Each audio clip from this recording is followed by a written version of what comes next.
Canadians get ready to go to the polls on October 14th, more than 230 academic economists have signed an open letter to the leaders of the federal political parties, urging them to acknowledge that putting a price on carbon is the best approach to combating climate change.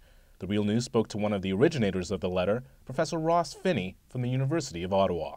In the early portion of the election, there was just so much misinformation going out there about the environment in general, climate change, and the policies that were being bandied about, carbon tax, cap and trade, regulation. There just seemed to be a lot of confusion, and people just didn't really understand what the questions were, what the issues were, and most importantly, perhaps, they didn't seem to have a good grasp of the basic economic principles that are relevant to thinking about this problem and, most importantly, thinking about the solutions. The issues that need to be addressed are founded, first of all, in the fact that there's a classic economic problem here, what is called an externality, where the market actually fails in our jargon because it doesn't get you the right result.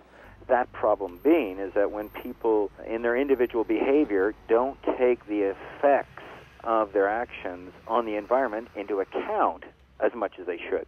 So when I drive my car, I'm actually creating pollution, burning carbon, and I don't necessarily take into account that effect on everyone else when I drive my car. So it's an external effect, and it leads to overuse of the environment, degradation of the environment. What we need to do, since there's this problem that people aren't really taking the environment, the effects of their actions on the environment sufficiently into account, we have to do something to change their behavior.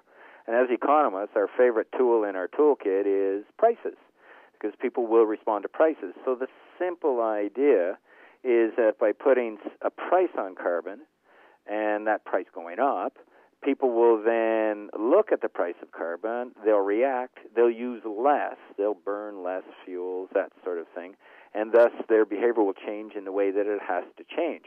People will change their consumption patterns, businesses will change how they produce things, right down the line, up and down. Once the pollution, the carbon activity is taxed, people adjust their behavior. And that's exactly what we need. A carbon tax in the most straightforward way that's most apparent, it just adds to the price. Let's say a liter of gasoline will have an extra 2 cents or a nickel or 20 cents or 50 cents on it, and that'll be the carbon tax. A cap and trade works the other way around. You determine how much pollution or carbon will be released. You put that quantity, and then you basically say, okay, this is how many units of pollution are allowed.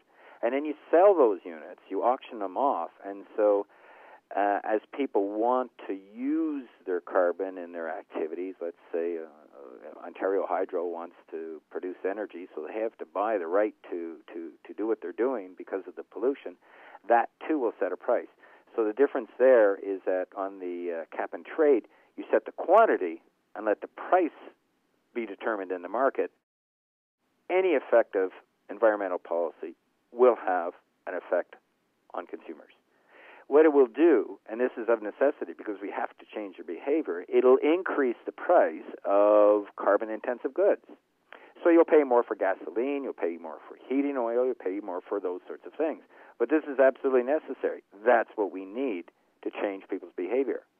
But with a carbon tax and with a cap and trade, as long as the allowances are auctioned by the government, that brings in revenue, and you can turn around and give all that revenue back to businesses and families.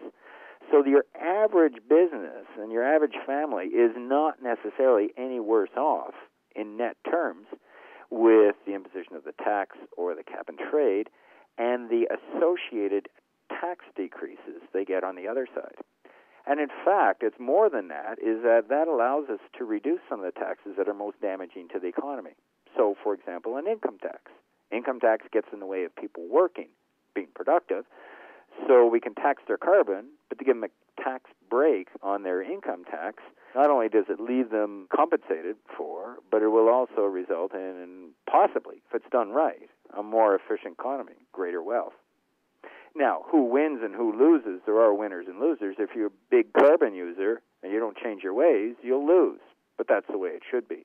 If you're a low carbon user, or you manage to reduce your carbon use beyond the average, below the average, then you'll be a winner.